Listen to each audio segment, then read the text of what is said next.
Grant Shapps, is it true that the government is actively considering cutting inheritance tax? Well, you certainly have to wait for a budget or another event for the government to set out whatever the plans will be. I mean, look, generically, I'm in favour of all taxes being lower, but we've got to be fiscally responsible. We can't do that until money's available to cut whichever tax you have. But there is the active conversation on this.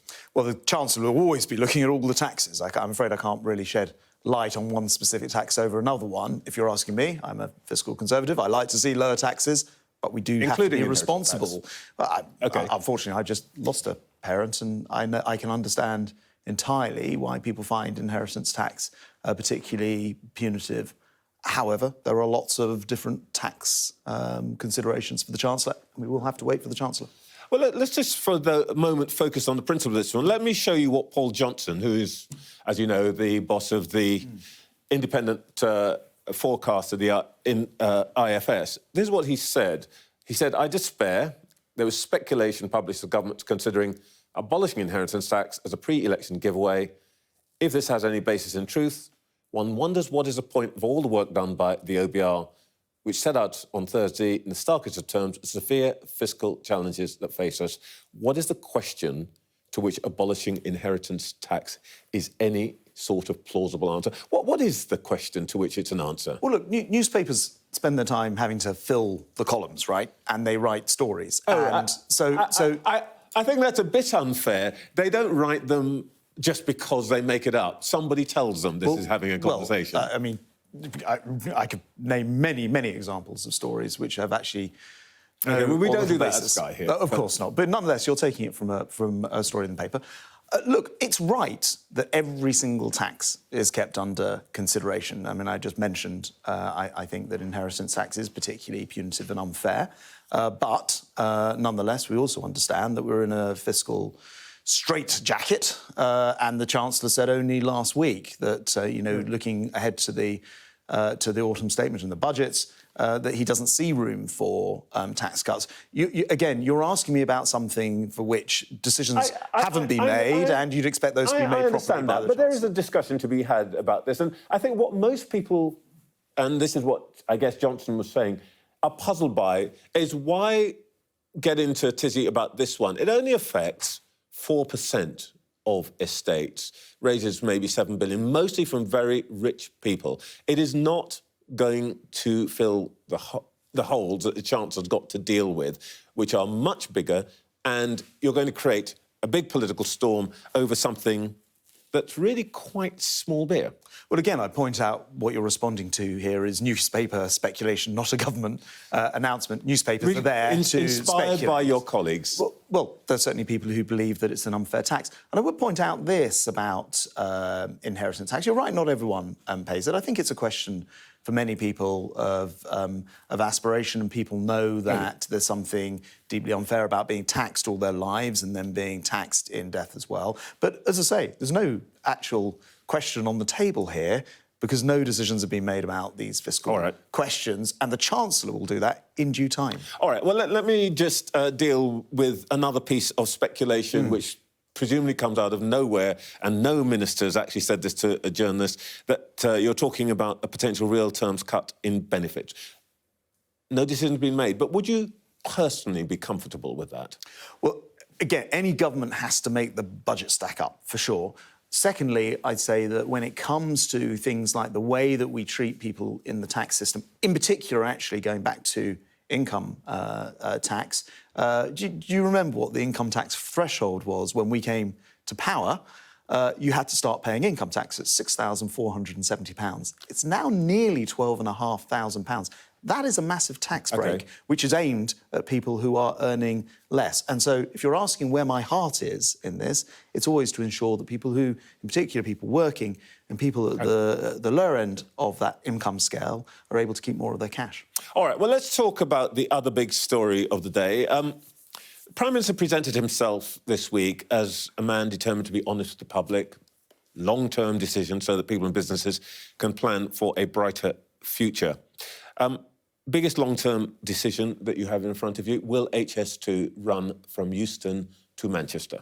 So HS2 is a huge infrastructure project. I was it's the biggest charged of with your it government. for 3.5 years. It's a huge, as you say, it's the biggest single one, I think, probably in Europe. And there is always going to be, and there has always been, and rightly should be, a question of how you pace the development of that line. There were decisions that I had to make at the time about it, particularly with reference to the eastern leg at that particular moment in time, and every government wants to take that under consideration. Again, it's not my area these days. There's no actual decisions made as yet. I'm seeing quite a lot of speculation about it. Actually, when you think about the size of the project and the amount of money that goes into that, as opposed to, you were just talking about welfare, for example, every government has to make that decision, and that's absolutely right. The point that Rishi... So what you're saying is it's plausible, it's on the table, that you may need to cut the cost of this, and one way of doing that would be to run the line only as far as Acton and West London and only as far as Birmingham. It's one possibility. As I say, I think it's a question of sequencing, but to your wider point that you actually started off with, Rishi Sunak is the kind of Prime Minister who's prepared to take these difficult long-term decisions. Not always popular. We saw, for example... HS2 is one of those difficult decisions. Well, it's difficult in terms of the pacing and the expectations, but we saw not just with HS2, but with our pace of change with net zero this week, that just because the media says this must be done, just because some people will say, these are the popular things to do, he's prepared to do long-term difficult things as well. Let's not get all tied up with what media send, what they don't say. 80 business leaders have written to the Prime Minister because they certainly believe that this is possible. And here's what they say to the Prime Minister. It makes no sense for the country to build a high-speed railway from Birmingham to Ealing. Now, you can say it's speculation, but here's the practical point. All of these people who have already sunk money into projects, expanding headquarters into Manchester and so on the government's say-so that this is going to happen, believed that it was going to happen, and now don't think it will. And every answer that you give that doesn't give them reassurance costs money. So, is it going to run from central London to Manchester or not? Well, forgive me, I'm not the Transport Secretary. Those are decisions that the Transport Secretary and the Chancellor... It is a decision under active consideration. Well, as I say, it's a question of how you pace these things. And it's all very well to take an absolutist line and say, unless you do this thing tomorrow, commit fully to all of this, whatever the project is, in this case, a very expensive railway line.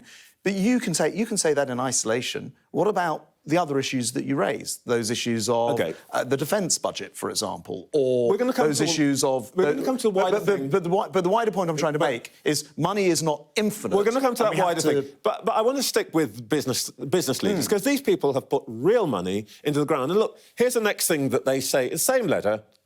Over the last 2 decades, we've had repeated promises of infrastructure investment made to cities, including Manchester, Glasgow, Leeds, Sheffield and London. As business leaders, we have invested in our industries on the back of those promises. Now, you were the business secretary. You were the transport secretary.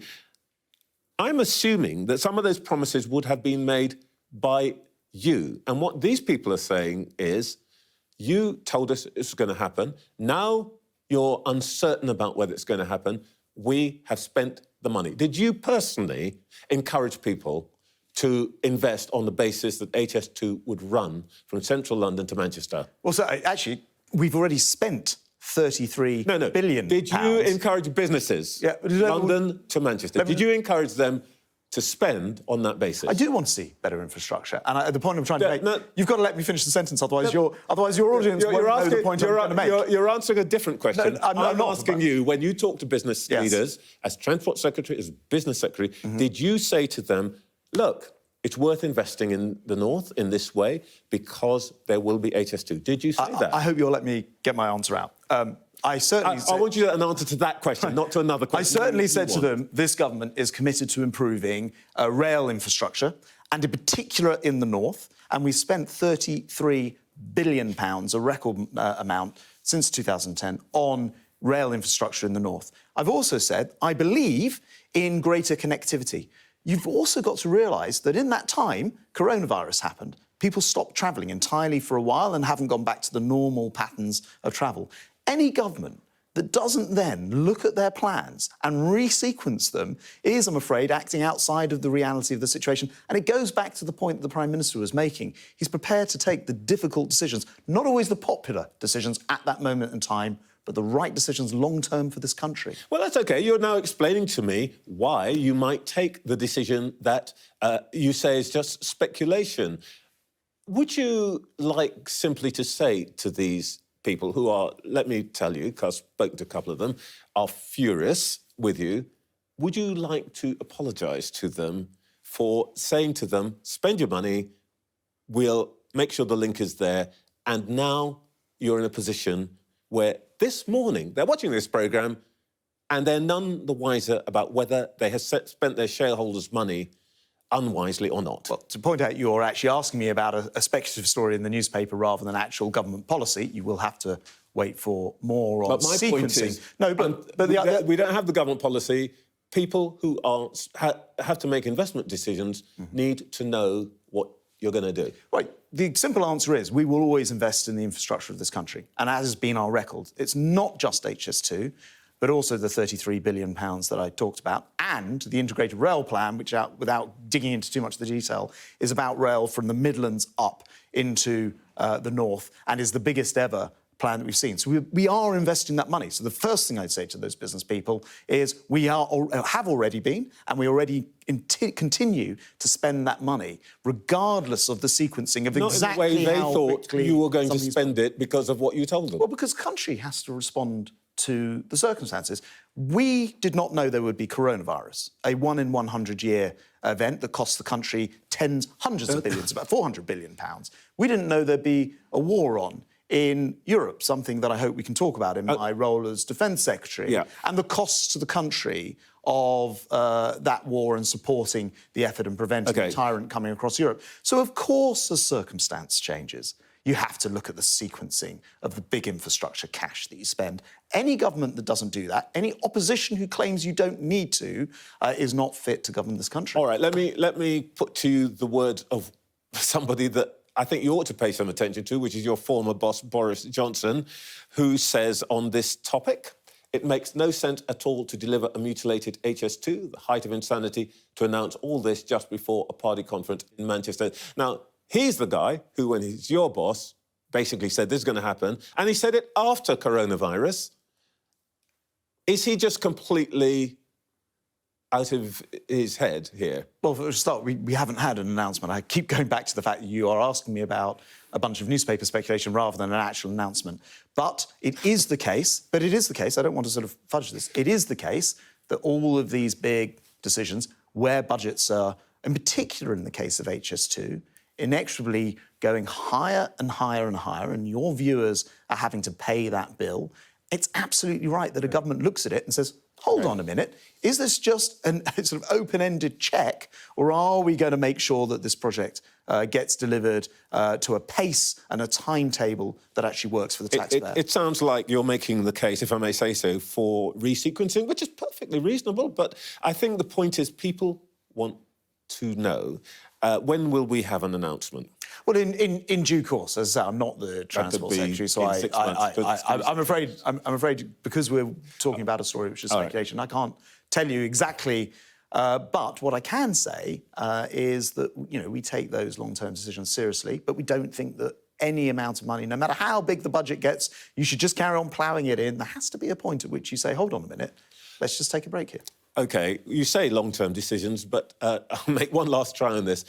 The people who wrote to the Prime Minister would say, you talk about long-term decisions, but the long-term seems to get shorter and shorter, and you can't even stick to the ones that you made a couple of years ago when you were Business and Transport Secretary, previous to that. So where is this long-term thinking? Again, at risk of repeating myself, no one knew that coronavirus would stop people from travelling in a way which is fundamental to our transport network. It's not just a sideshow. People stop going to work every day. OK, I won't repeat the question if you don't. So, things have changed. If you don't stop and reflect after things have changed, that is a foolish approach. All right. You're going to bin HS2 essentially. That's what I'm getting from this. And we started this conversation talking about the Prime Minister's pledge to be honest about long-term decisions. You haven't told me really what you do about inheritance tax, long-term decision. You can't tell me what's going to happen about HS2. If I had time to ask about triple lock on pensions, I don't suppose you'd say anything about that. The viewer might be forgiven for thinking that in spite of all the talk about long-term decisions of being honest about these issues, you aren't being honest because you don't actually have a long-term plan. Well, forgive me, Trevor. I think your viewers understand that I'm not here today to deliver the budget on your excellent programme. I'm here to talk about actually things that I can inform you about, which is, for example, in my role as Defence Secretary, our work in Ukraine, our attitude towards defending this country and many other things. You are asking about a bunch of things outside of my portfolio area, and I'm trying to tell you that no decisions have been made, and I understand that you're pushing me to make those decisions. I can't because they haven't been made yet. All right. It's difficult to escape the suspicion that long-term for you is not 10 years or 20 years. It is January 2025 when there's the next election. That's what this is all about. I disagree actually fundamentally with that, because if you were asking... You've pointed out a bunch of things to me this morning. You say are unpopular. And you've shown letters to prove your point. My point is we are prepared to take those difficult long-term decisions, even when they are unpopular, if they are in the long-term interests of this country. All right. Just very briefly, I did want to give you a chance to say something about Ukraine. Is there Ukraine fatigue creeping into the West? Well, I think, you know, we're 19 months into this now. On Tuesday, I was out in Ramstein in Germany meeting with 50 countries who are all supporting Ukraine. This is NATO plus a bunch of other nations. And certainly within that room, we were all absolutely solidly behind Ukraine. And I'll say this, I think the UK stands shoulder to shoulder with Ukraine. We haven't forgotten how a tyrant has walked in to his democratic neighbour. And that if we don't stop him, we know from history what happens after that. And that is why we are continuing our support. I've just announced tens of thousands of additional rounds of ammunition, taking us up to about 300,000 rounds so far, and we provided a huge amount of additional support and equipment. By the end of this year, our goal is to have trained 30,000 Ukrainian troops. So I don't think the British resolve is wavering in any way, shape or form, and we will stand shoulder to shoulder with the Ukrainians. Grant Shapps, thank you very much. Thank you.